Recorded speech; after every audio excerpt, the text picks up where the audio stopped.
Season 2, Episode 20 of Post Dispatch Radio with Nick and Nick. Today's episode is brought to you by John P. Fields in Clayton and the Guyer Inn in Kirkwood. Both are great places to go before, during, and after a Blues game. Check them out the next time you go to a game.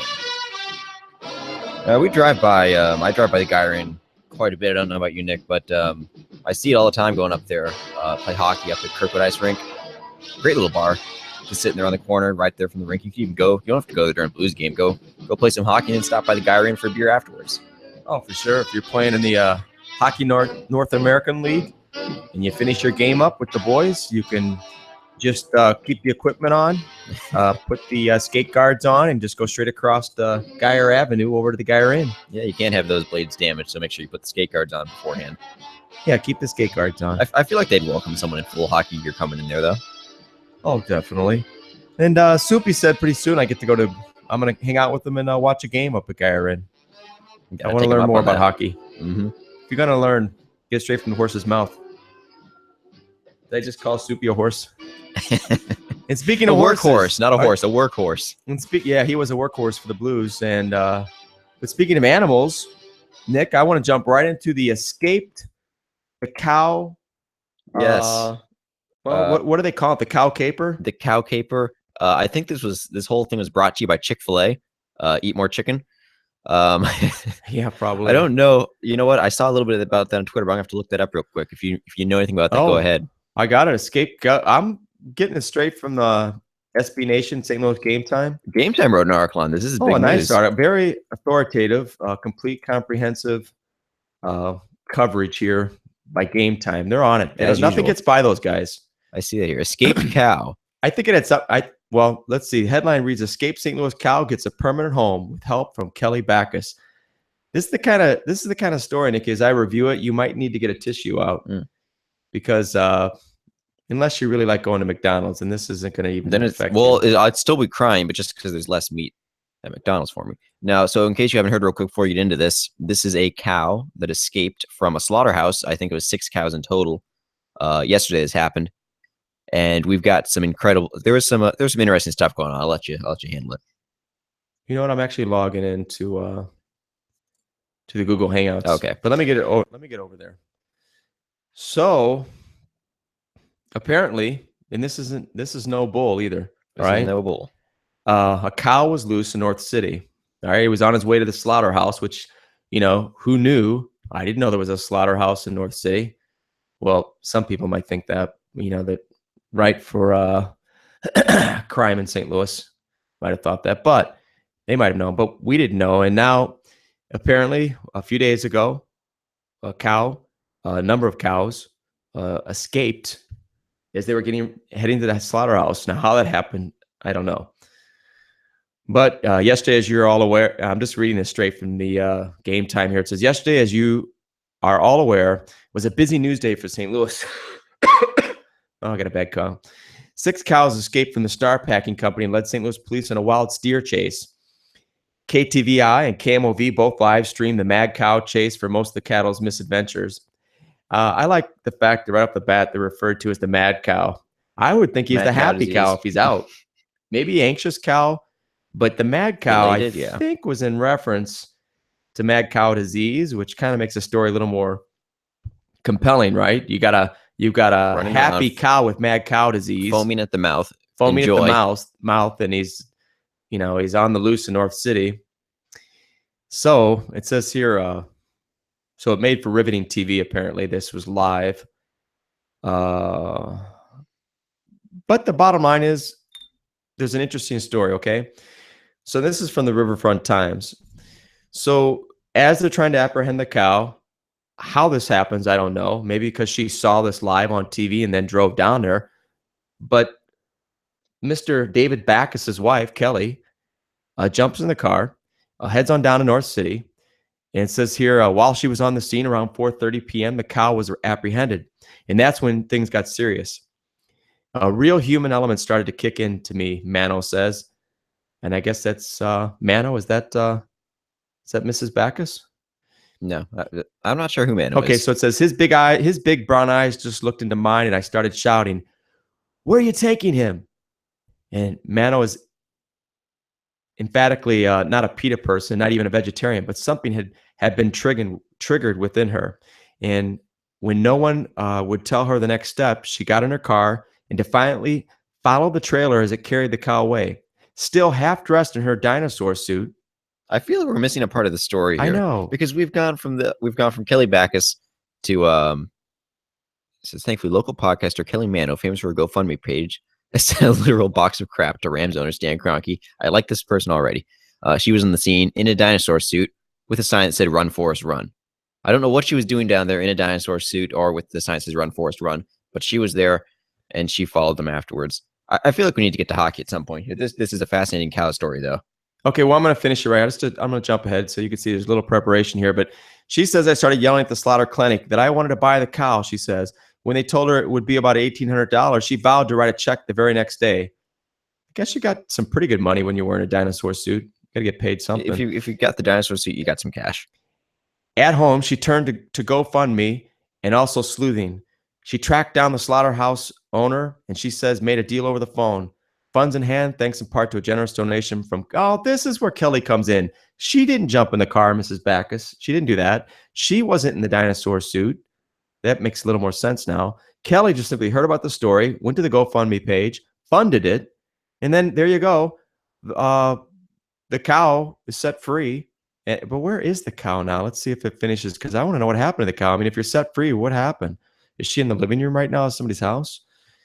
Okay. Yep, you read it right. Kelly Backus, wife of former Blues captain David Backus and co-founder of Athletes for Animals, helped save Chico. Now the girl, Mano volunteers with the that's her name, Mano. That's weird. Let's just call her Lady One. Volunteers with the organization, and Miss Backus helped her through the process of negotiating for Chico's safe release to a farm. Not a metaphor for something else, an actual farm. Okay, she didn't buy the farm, where she never has to navigate the poorly paved streets of North City again. All right, no word on the other 5 cows and their fate. I'm thinking they're pretty much cut up at this point. They're already. But hopefully they will be sent to literal farms as well. I don't think so. Chico deserves some needed R&R because I'm sure cows aren't supposed to run that much, especially not from the fuzz. I'm glad they didn't say pigs. Okay, then.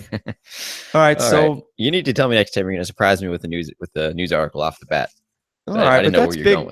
That's a Blues story, just indirect. All right. Kelly Backus ties it all together. So how's David Backus doing in Boston? I think he's injured, actually. Not to mention it. Anyway, I wanted to go ahead and recap. We're coming towards the end of the season here.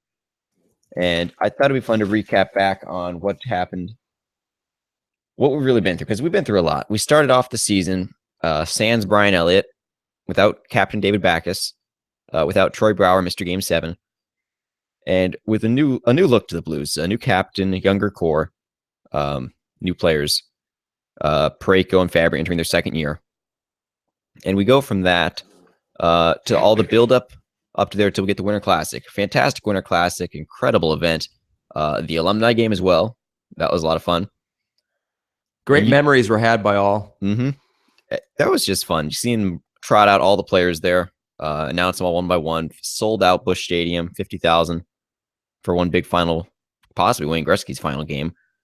One of the bigger events held by the Blues in the history of the Blues in 50 years. One of the top 5 easily. I'd have to say it was the biggest event they held that this organization has held to this point in their franchise. Only things that top that would be Game 1 of each Stanley Cup series in the first 3 years. Mm-hmm. And after Game 1, I think it was maybe after Game 2, they figured it was over. But so the first 3 games of the Stanley Cup, hosting that, and then what would you say would be a Monday Night Miracle? Monday Night Miracle was a big one. And then maybe Game 7 against the Hawks this past year, would you say? Because that came after losing 3 straight years in the first round. All right, I'm going to call it the 6th biggest event held by the St. Louis Blues in the history of the organization. So that's not how they'd like to bill it, but that's how we're going to call it. So you go from that to then immediately after that, the team's kind of fallen off a cliff right there. And Hitchcock's system, we just saw it stop working. We saw all the build up to his firing. And then we have Mike Yeo, the coach in waiting, gets brought in. The team responds immediately, and I love that they did it on Bobby Player night. So you get the jersey retirement ceremony and Mike Yeo's first game all rolled into one. Now, I don't want to be a Debbie Downer here, Nick, but we should pause right there and just mention as we're reviewing the season and how it's gone from it's been a roller coaster, and really we're peaking right now. But when we were in the throes of Hitchcock's reign, in hindsight, it does certainly seem like ultimately it was a personality issue.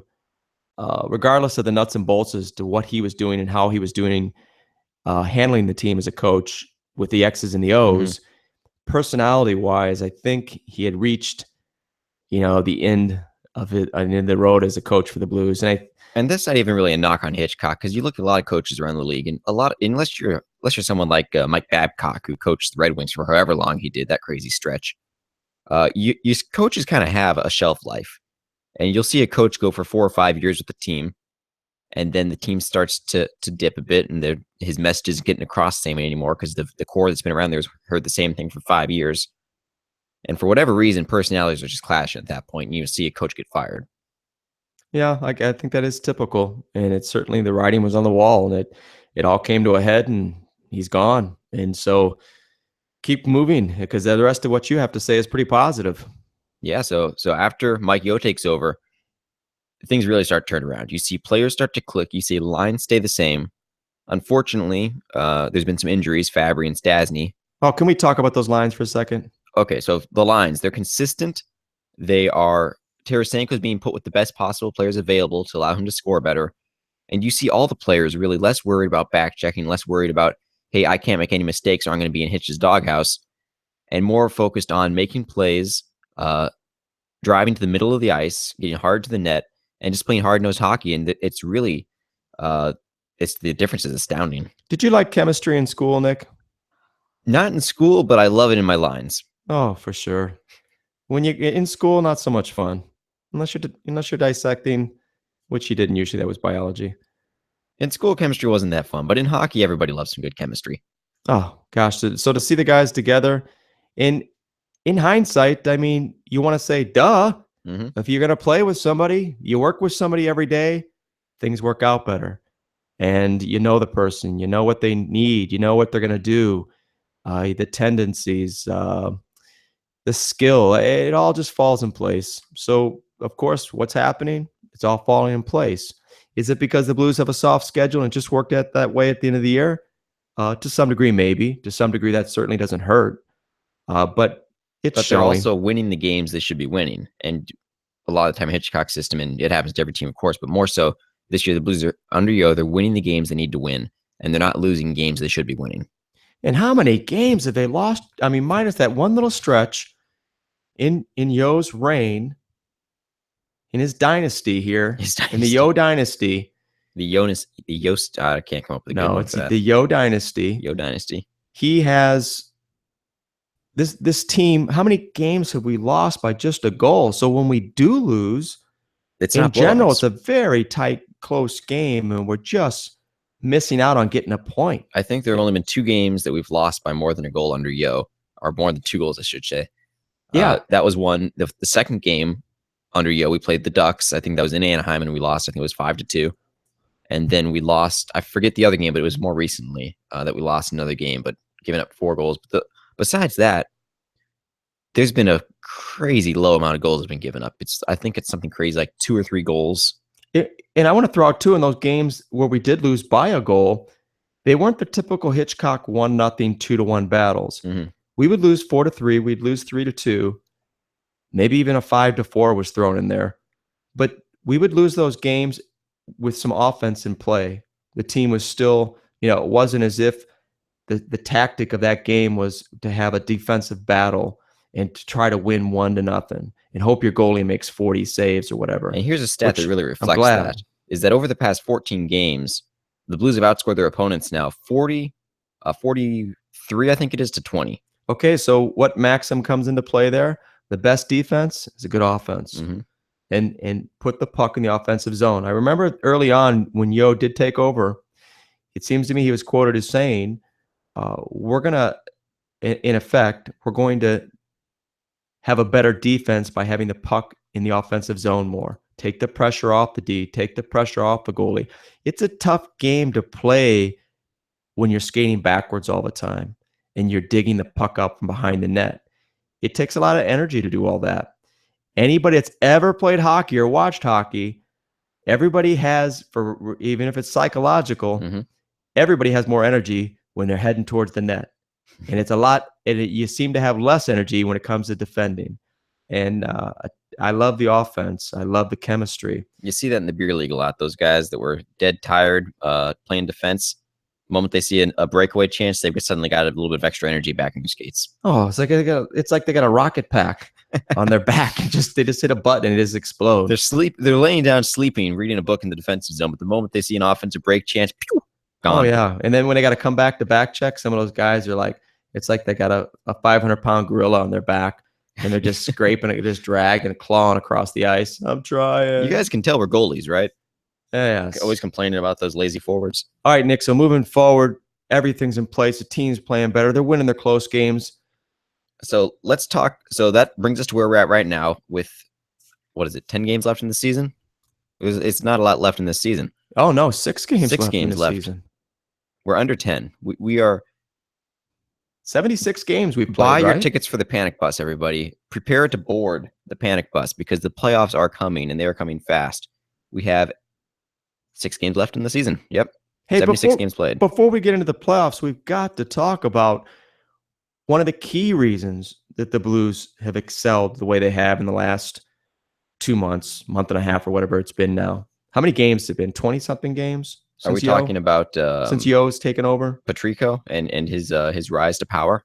Oh, well, that in itself, well, no, not at all. No. Okay, no. Hey, Patrico, if you're listening, if somehow you're listening to this, you're doing a good job, man. You did get off. For some reason, I think you got a bad rap at the beginning, and I'm just going to say real quick, I'm guessing it's kind of like when somebody tries to take over for Jack Buck back in the day, okay? So Rooney comes along and starts, taking the place of Jack Buck, and you're not going to be everybody's favorite because of who you're replacing. Now, I'm not implying that you're replacing a very special person at the Blues rink, Angela, right? Angela Sharp. We're not saying that, but some people might have perceived it that way. And so I think that's my analysis on why you might be getting some social media blowback on your inaugural season with the St. Louis Blues. In general, hey, you're doing a great job, man. But Blues, don't get rid of Angela. You got to keep her in there because she's a permanent fixture. Everybody loves her. Pretty much. Okay. Okay. Now, getting back to the team, where were we at? Okay, so what I was going to say, besides Patrico, we've got two goalies who have really, really played great. Now, it's hand in hand. Their performance goes hand in hand with the team's positive play, their offensive play, their chemistry. All of that is all interconnected, but certainly Carter Hutton and Jake Allen taking the lead, has performed at a level. I mean, they passed the eye test if you watch the games. I mean, confidence, plays with confidence, squaring up to the puck, being patient, trusting in his D, trusting in the system, and just playing just outstanding, both of them. But then statistically, the last 2 months, the stats are all part of and they're best in the league, right? Goals against, it's save incredible. percentage. So Jake Allen went from the worst save percentage in the league during Hitchcock's run as coach this year. So this year he's in the league. Two disgruntled goalies. Two disgruntled goalies. And Hitchcock gets fired. Yo comes in and makes Brodeur and Conklin. It's Conklin's second guy, right? Brodeur and Conklin as goalie coaches. And we never hear about Conklin though. No, you don't hear about him as much. But you can't blame him. You got Conklin, who played a couple years in AHL, which is no easy feat by any means. But then you've got possibly the greatest goalie to ever play the game next to him, Marty Brodeur. So people are going to talk about Brodeur. You're right. I guess he's there, but I just never hear about him. So from the time that happens, that change happens, Jake Allen has shot up to third best in the league in that time during these last 2 months that Yo has been coaching the team. That's just a stark difference. And 2 months isn't a small sample size by any means. Like, you can't say, well, he had 3 good games, that inflated his save percentage. That's a pretty good swath of games right there. And so he goes from worst in the league to second best to third best in the league. And that's just a crazy turnaround. Yeah. Hey, I want to throw this in. I read this earlier. If our listeners haven't heard this, part of the one of the ingredients that has come into play to help, to put them in a position to succeed is Brodeur apparently has set out a schedule. I don't know if it's a month in advance or 2 weeks in advance, but he says, Jake, you're playing Monday, Wednesday, Friday. Carter, you're in on Saturday.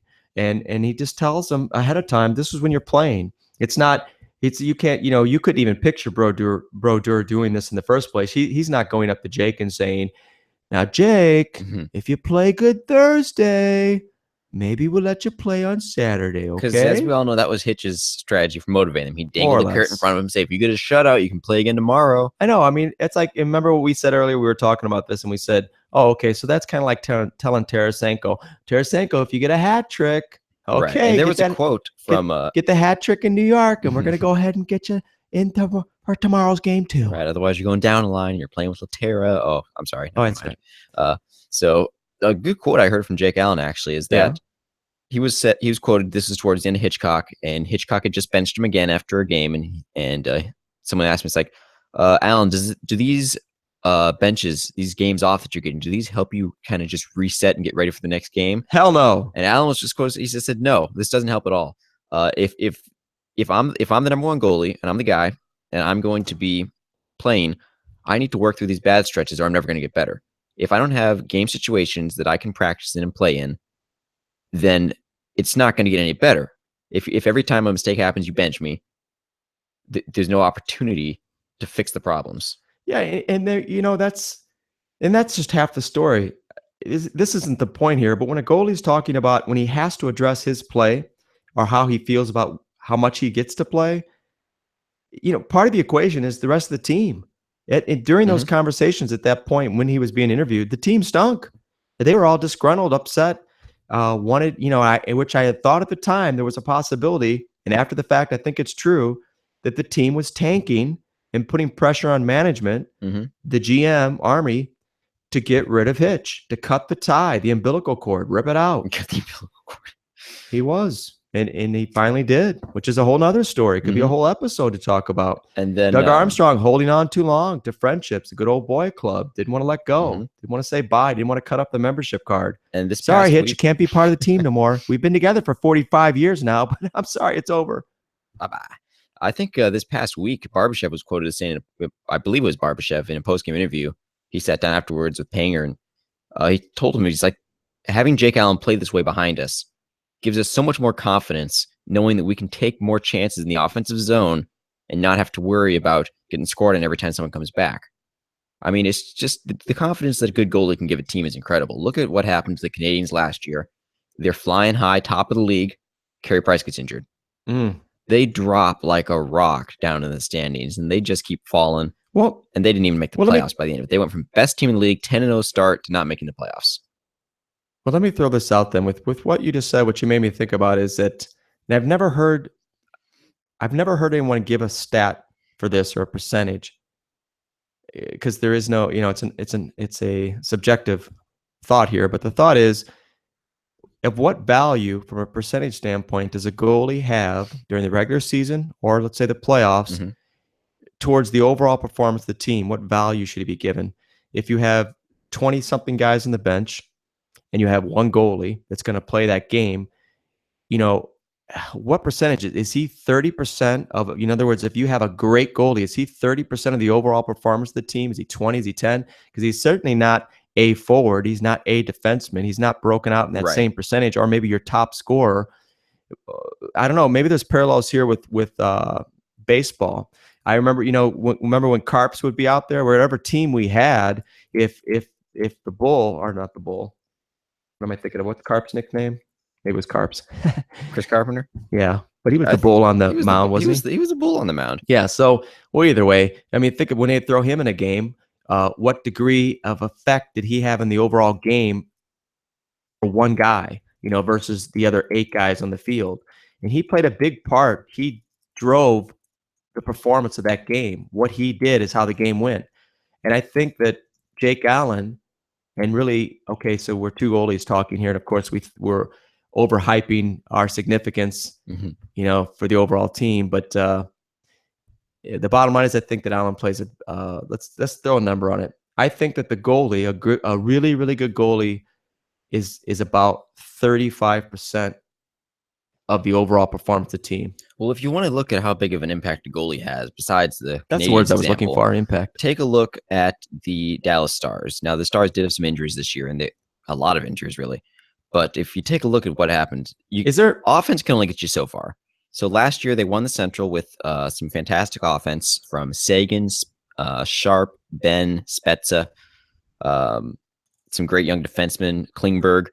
But look at the goaltending, and you've got Antti Niemi and Kari Lehtinen. Hey, I'm at the Stars page right now, and where they're listing the goaltenders, I see 2 blank pages, 2 images. There's nothing there. Yeah, there are no goalies in the Stars team. No real goalies. You've got Kari Lehtinen and Antti Niemi, and they're both getting paid $5.5 million a year to be bad goalies. Aren't they the almost 2 highest goalie tandem goalies with the least amount of performance? They've got to be one of the highest paid tandems in the league if you average it out between the two. They're dedicating over $10 million a year to 2 goalies that most guys wouldn't take in an expansion draft. If you look at, I can guarantee you, those guys aren't going to be picked up in an expansion draft. Dallas will expose them. They'll want them to get picked up by Las Vegas, but it's not going to happen. Nobody wants that type of goaltending on the team. And so you've got such incredible offense in front of those guys, but with bad goaltending, the team's just horrible this year. They're not doing anything. And that was the story last year's playoffs, right? Yeah, is that they had a fantastic team in front of them, but the goaltending kept letting them down, and the Blues were able to expose that.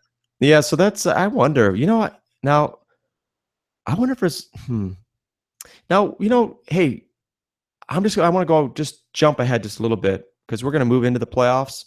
You want to move into the playoffs now? Because what I wanted to think about is who we're going to play. If we play Minnesota is trending down right now, aren't they? Very down. They're 2-6-2 in their last 10. They did just beat Ottawa 5-1, but that's their first big win they've had in a while. And Dubnyk is a big part of this recent trend of not doing too well, correct? I'm guessing. I haven't kept up with the Wild very, very closely lately. Besides the fact they've been down, I can take a look at their goaltending stats and see what's up, though. Hey, while you look that up, I'm going to throw out here real quick that we did a poll today on Toast Dispatch Twitter account. So I'm going to take a quick peek at it, see where it's at right now. We had a poll. Oh, man, I'm still getting over my cold. We did a poll. We asked a question. We said, hey, everybody, who do you want to face in the playoffs this year, Blues fans? Well, we put out 4 choices.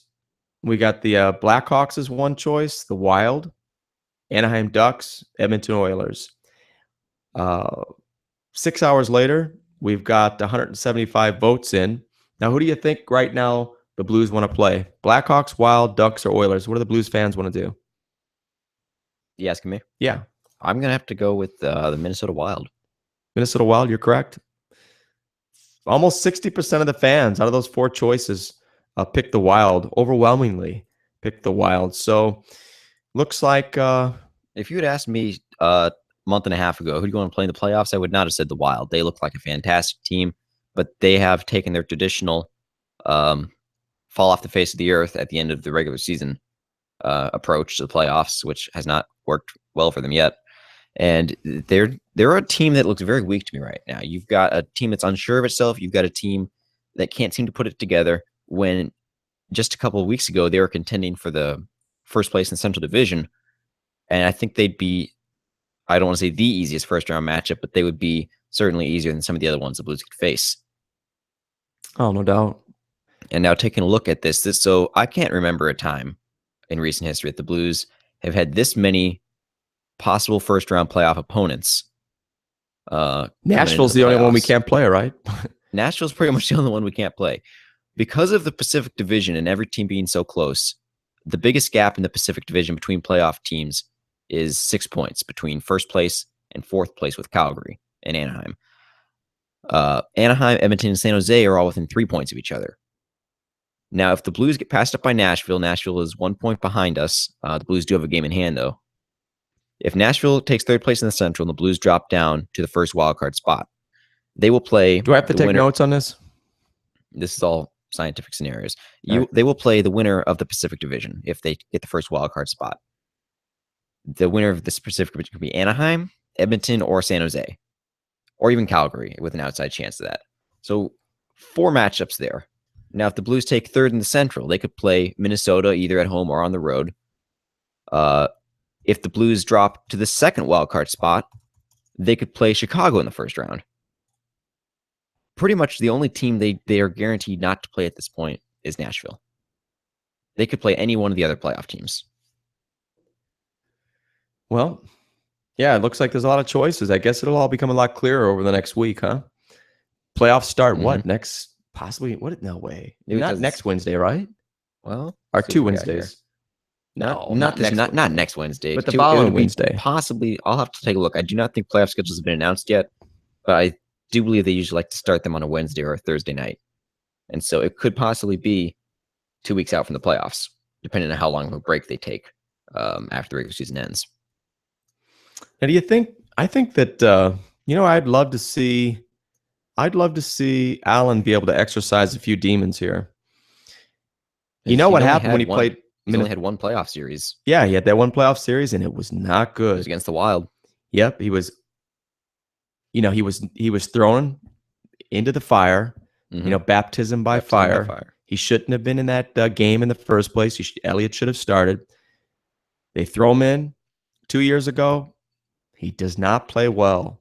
Team doesn't really play that well. Really, the team played really bad. It seemed to be one of those series where the coach, Ken, couldn't adjust to the other system it was thrown at him. Allen ended up being the recipient of that decision and all those decisions, and it hurt him. Hurt him as a goalie, and it hurt him in his development. But if we do play Minnesota in the first round, I think he will have an incredible series. We'll need all hands on deck. We'll need Stasny healthy. We'll need everybody else as healthy as they can be, and we will give them a run for their money. The only thing that'll go against us is that if it goes 7 games, that 7th game will go back to Minnesota, and that is not easy. Even though what? Now, we beat Dallas last year. We beat Dallas in Dallas. In Dallas, what was that, like 8-1 or something? It was a blowout. It was, I think it was 7-1. I think 7-1. Yeah, 7-2. Which was so much fun to watch. You could see after the nail-biting Chicago series, the Game 7 that came down to the final 10 minutes of the third period and really down to the final seconds as they're up by 1 goal. Yeah, with the Hawks hemming us in our zone. You pull that one out.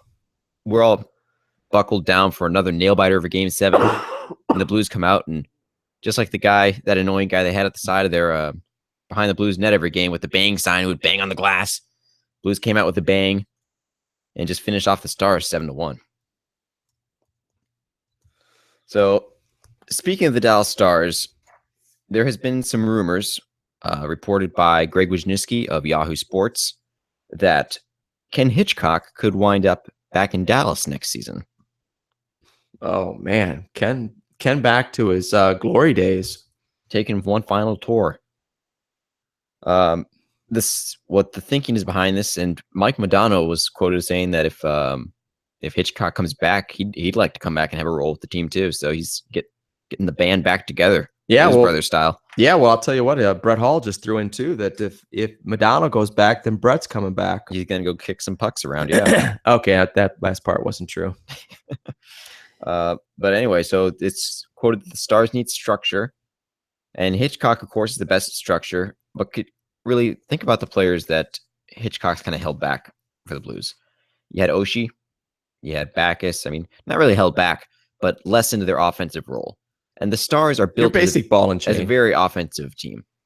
They're built with Jamie Benn, Spezza, Sagan, Sharp, Klingberg, ton of offensive talent right there, and a grinded out dump and chase team that Hitchcock likes to roll just doesn't seem to fit in with the Stars' current lineup. If Hitchcock took over as coach, I'd see some big changes happening. Yeah, it wouldn't be good. And of course, it's all speculation at this point.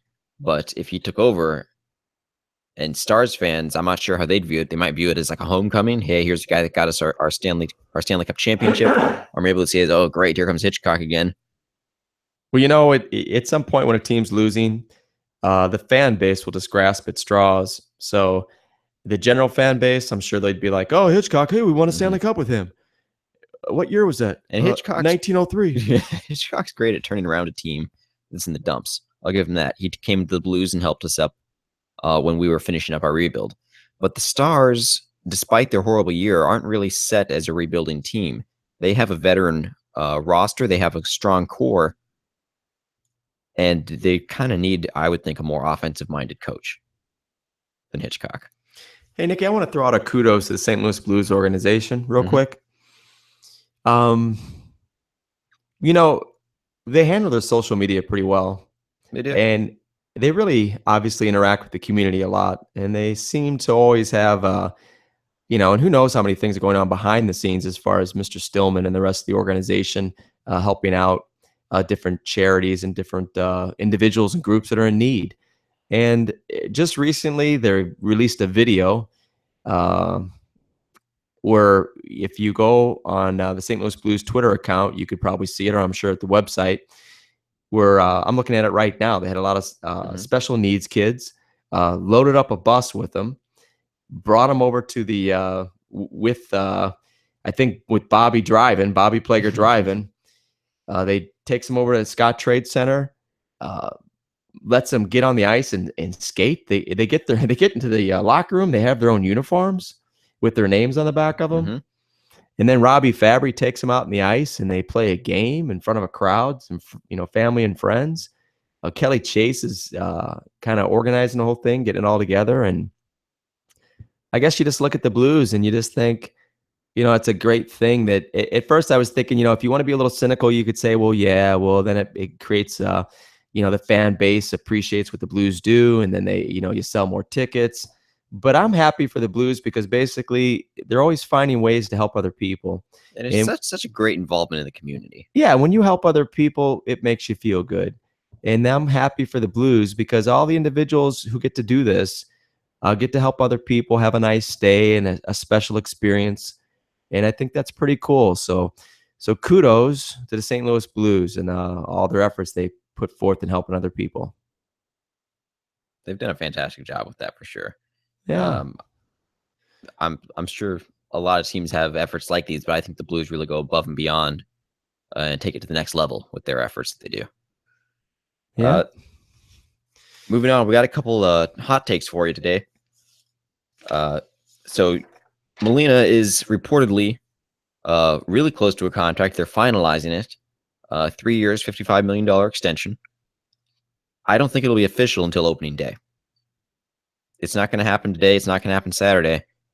They're going to have it announced sometime before the game Sunday for opening day, I think, just to build up the hype. Even if both sides have agreed to it, they're not going to make it official until Sunday. Is that true that he's going to come in riding on one of the Clydesdales? That leads me to tweet of the week. That's from Art Lippo there. And he says, can we all just agree that Molina should just sign his extension as he's entering Busch Stadium before the game, riding on a Clydesdale? So he's up there on the Clydesdale, riding in, pen in one hand, contract in the other, signing it as he enters the gates and with by a mutual statue. Oh, yeah. And with those Clydesdales, he could be going by the bleachers and just kind of reach up. Well, yeah, he could reach up. I mean, the Clydesdales are so huge. He could reach up and sign a couple things and, high five a few people as he's going by the right field bleachers. And another good tweet I saw a number of people mention that Mozeliak should just go down to Molina before one of the games in spring training, one of the last spring training games, as he's signing autographs, and just slip the contract in there and hope Molina signs it for him. Slip it in there with the kids with signing baseballs and all that. So do you think, Nick, that they maybe learn their lesson with, they're not necessarily Pujols' situation and Molina's is not necessarily vastly different. Yeah, they're not apples to apples necessarily, but from a fan base perspective, losing a star and the fallout from all of that, do you think they learned their lesson and that's why Molina is sticking around this time? I think so. I think that they know that you lose Molina and you just create so much ill will with the Cardinals fan base. There's not a Cardinals fan in the world that's going to say, especially with all the money that they've saved. They've offered contracts to David Price and all those other guys at like upwards of $150 million, and they didn't get picked up. So they've got the money sitting around.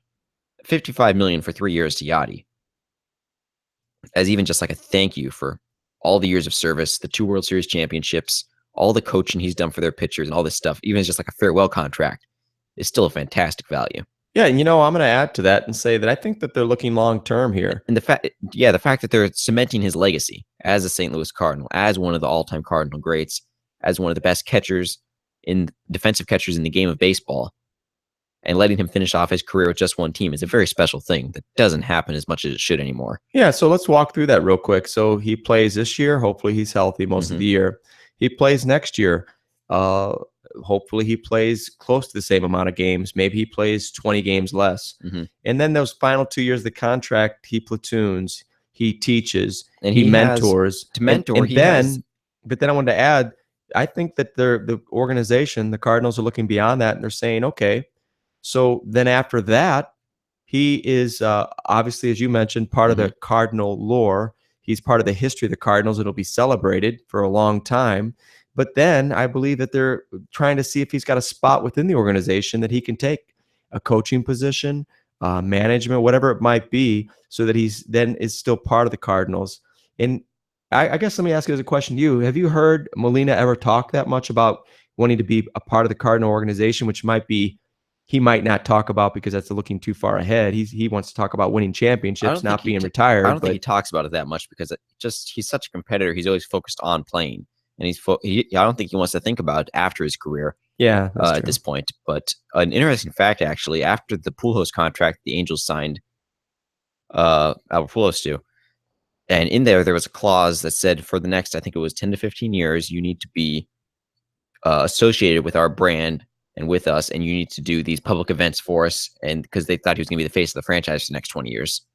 Obviously, that didn't pan out too well with Pujols' decline and the Angels just not ever really putting it together. But the MLB said you can't do that anymore. You can't sign a player to a post-career position directly from a player's contract. So if you want him to do that, you got to sign him after his playing career is over, and you can't make that an extra bit of the contract that he's signing to play with you. Yeah, so that seems pretty reasonable to me. It sounds like the way it should probably go. Now, one last hot take here. I think that if Stasny's healthy and the playoffs start, the Blues will win their first-round matchup, no matter who their first-round opponent is. If they've got Stastny as their first-line center and the team's healthy, I think that they can take whoever they play in the first round, and after that, all bets are off. They could go wherever from there. Let me throw out my just a little tangible that could help the Blues in their playoff run this year. It would be interesting to see if Yakupov and Sanford and Barbashev could keep developing in their chemistry and throw in some goals where we didn't think we were going to get them. You know, have a third line contribute like that, it'd be huge. Yeah, that could really be big because there's a lot of positive things when you can roll all your lines and give them, it just presents challenges for other teams if your third line can score. And here's our lineup tonight. Tonight's lineup for the Blues game against the Avs is Schwartz, Steen, and Tarasenko, PRV, Berglund, and Perron, Sanford, Barbashev, and Yakupov, and then Upshaw, Brodziak, and Reeves in the fourth line. And now if you get that's a pretty strong looking lineup right there. But if you get Stastny back, that just strengthens that lineup so much because you swap out Steen for Stastny on the first line. Your first line is now Schwartz, Stastny, Tarasenko. On the second line, Steen moves down to replace PRV in the left wing, and you've got Steen, Berglund, Perron. And then you can juggle around with PRV and Sanford and decide pick which one of those you want on the third line. So that lineup just becomes so much stronger that you've got Steen on your second line, Stastny on your top line, and then PRV and Sanford can rotate in and out as the extra forward. Boy, that sounds strong. And then, I'm not looking for this to happen, but Allen's going to be our starting goalie in the playoffs. But if something happened, I wouldn't feel like it's all over. The way Hutton has performed on the road, the way Hutton has performed, period, he certainly would still give us a chance to win the first round, if not beyond that. It's neither here nor there. Allen will be the starter, and Allen will be just fine. But sometimes in a long playoff run, you need a lot of pieces to keep going. It's true. And it happened to the Penguins last year. They lost Marc-Andre Fleury, and Matt Murray was able to come in and save the day. That's true. And Chris Mason came on our show earlier this year, and we had a great time talking with him, and he nailed it. He said that Carter Hutton is a competitor. Mason got the chance to watch him in Nashville for a couple of years. That's what he said. And he's a battler, and that's what I see every time Hutton's out there on the ice. He's competing, he's battling, and he wants to win. Yeah. And I'm going off topic here a little bit, but I mean, if not off topic, but I'm digressing. Mhm.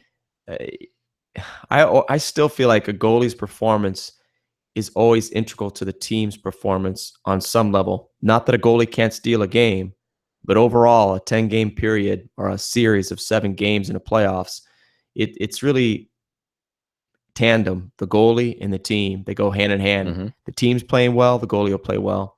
So I just want to say that Hutton has performed great. The team has performed very well.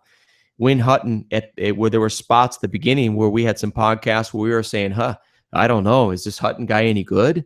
And in part, we said that because, you know, unjustly, because really when he was not playing well, quote unquote, the team wasn't playing well. I always feel like I have to say that when we're talking about goalies Yeah. because it's just the way it is, really. Your average fan, will throw out and they'll say, well, he's stinking it up. He's no good no more. And it's just not as simple as that. But anyway, that's what little insight I have into hockey, goalie's position. Now, I guess we'll start wrapping up here. Who do you got for your player of the week so far? Player of the week. Let me think about that for a second. Been a lot of late games, huh? There's been a Haven't lot seen of late every games. period. I'm not gonna lie, we haven't caught every game. We've You caught know a what? couple of them, most of them, but not every Gosh, game. I almost, my first one that popped into my head. Mhm. I mean, I think an easy choice would be Allen. Really, he's been stellar. I almost want to break it out. I want to say Allen in goal, Mhm. but I want to throw out a forward and say that I'm torn between Payarvi and Barbashev. Those guys have been such big contributors. And yet Schwartz now is burying the puck, and Berglund's still playing strong, and he's just showing up for every game, and so many of the Blues are playing so well. You know what? You got to put the puck in the net, though. I'm gonna go ahead and go with Schwartz. I'm right there with you. Schwartz has found his scoring touch again. He's picking up assists, and he's just really been a big part. We were at the game against the. It was Schwartz. What? Let me think. It was Schwartz. Yeah, Schwartz had the goal in the game against Arizona, right? Oh yeah, Yeah, he had a couple goals, and as we were watching, we're saying, gee, he could have had 4 goals tonight easily. He was robbed a couple times by Mike Smith, but Schwartz just had some fantastic opportunities that game, and he's really starting to get his touch back. Oh yeah, and it's perfect time for him to heat up. Yeah, it's not as if now all of a sudden everything's going in. He's still actually missing some open nets, hitting some posts, but they're just starting to go in, which everybody feels good about because anytime somebody works really hard, you want to see them succeed. Mhm. And certainly he's being rewarded for his efforts. I want to throw out one thing about not a player of the week, but a player of the year. And I say he's a dark horse because I don't think most people would pick him. But I think David Perron, in a lot of DP 57. Yeah, DP. I don't know where to start and how to say it all, but I just think that he's doing so many things that don't necessarily show up in the basic stats. They might be sitting in some Corsi stats deep down if you dug deep enough. But David Perron, I mean, if nothing else, he's got to be the pleasant surprise, even though I don't think it was a surprise that he's doing so well. I think we all knew we were going to get a good player out of Perron, but I don't think many of us thought he was going to be this good. Yeah, let me just try to, I don't know how to phrase it exactly. Nobody could say he's been the #1 player of the year, but I just think that out of all the people, if they would have not performed at all, if he would have come to the team with the kid attitude he had when he first showed up in the league, if he still had that and he made it back to this team. White skates. Yeah, white skates and give me the puck and let me hold on to it too long and all the things he did at the beginning that he simply had to learn, and he has learned. I just feel like if he did not play up to the potential that he has, which he did, if that didn't happen, the negative effect on the team would have been really, I think it really would have drugged the team down because Perron is actually top 5 on the team now in points this year with 41. Yeah, so I almost just want to, I don't know how to phrase it exactly right now, except that I just feel like his positive play has had a major impact on the team in ways that other players couldn't have had. And if he would have tanked this year and just been horrible, it really would have drugged the team down. Especially with the loss of Robbie Fabry on left wing. Yeah, so I don't know if that's a backhanded compliment or what, but I just think I love Perron's play this year, and I hope he has a really successful playoff run. I Mhm. hope it does, obviously the team, but I hope Perron I could see Braun shows netting a up. couple big goals. Oh, for sure. And he's going to come out of there with some bruises. He's going to get a broken finger, a nose, because he's just going to be mucking it up in the middle, which, Mhm. man, think about it. When he first showed up in the league, he weighed like 150 soaking wet, right? And He was a now little he's guy. a mature man weighing maybe 180, who They've got knows, him. They've got him billed as 200 190, even. 200 even. I'm not sure, quite sure I buy that one, but Yeah, but he's bulked up for sure, and he's manned up. He goes to the dirty areas on the ice and gets the job done, and that alone deserves that hard hat award. Mhm. It deserves a lot of positive things. So I hope he gets rewarded in a lot of ways. I hope he gets rewarded with a contract. Where's he at on his contract? he's just got. I think it was a 2-year deal. Let me look it up on Yeah, Cap. he should be getting another 2 years by the. I don't know when it should be re-signing him. I guess you should be talking to him during the offseason. Mhm. I'd hope they extend him. He's 30. Well, he's 28 right now, so he's not past 30 yet. His contract, Perron, he comes up to. He is signed through 2017-18, so this season and next season, and then he's an unrestricted free agent. They're only paying him $3.75 million. Great value for that contract. This year or next year, right? Next year's his last year? This year and next year, and then after next year, his contract expires. Yeah, okay. So the bottom line is he's a feel-good story. David Perron comes at his team, and when it's all said and done, it didn't work out. And then he bounces around from team to team to team with varying degrees of success. Mm-hmm. Comes back to St. Louis and says, boys, I learned my lessons. I know what I need to do, and I'm here to do it now. And that's all he's done. He's just come in and quietly got the job done. And he is the kind of guy that the team better be looking at, better re-sign, better not be talking about him in a year saying, oh, we better get rid of him because we're not going to get anything for him. Youth movement. I don't want to hear that. David Perron's 28 years old. He's only going to get better. He's at his peak performance right now. If he wants to stay with the Blues, you better get him. And we better do it during this summer. Is that the way that has to work, Nick? We need to sign him now? Extend him? I wouldn't be upset if they extend him at all right now. The contract needs to be reasonable, of course, and the Blues are tied up against the cap. But if they cleared out a lot of cap space with the Shattenkirk trade, actually, I just got used to saying that. But they've got some space to sign him. I'd like to see him for another. Well, I'd say another 2-year contract or so. Give him a 2-year extension, tack it on. So we'll have him for the next 3 seasons after this one. Well, you know what, Nick? I'm going to let you wrap it up. I got a big chess tournament tonight down at the chess club. Big Jesse chess. Friday quads. The action quads. Yep. And I get to hang out down there. And Fabiano Coriana might be down there. And Wesley So and Nakamura and all the top chess players in the world be down at the chess club tonight, hanging out probably. As someone that finds chess very boring, I just love how they always try to make it this big, exciting thing. So you've got the Friday action quads. And you've got the Pro Chess League, and you've got these guys that are like basketball announcers up there. It's like, a slam dunk, rook to E4. It is exciting. Fabiano's backed into the corner now. Checkmate. What will he do? Well, I don't know. Tune in next week and find out. I will. All right.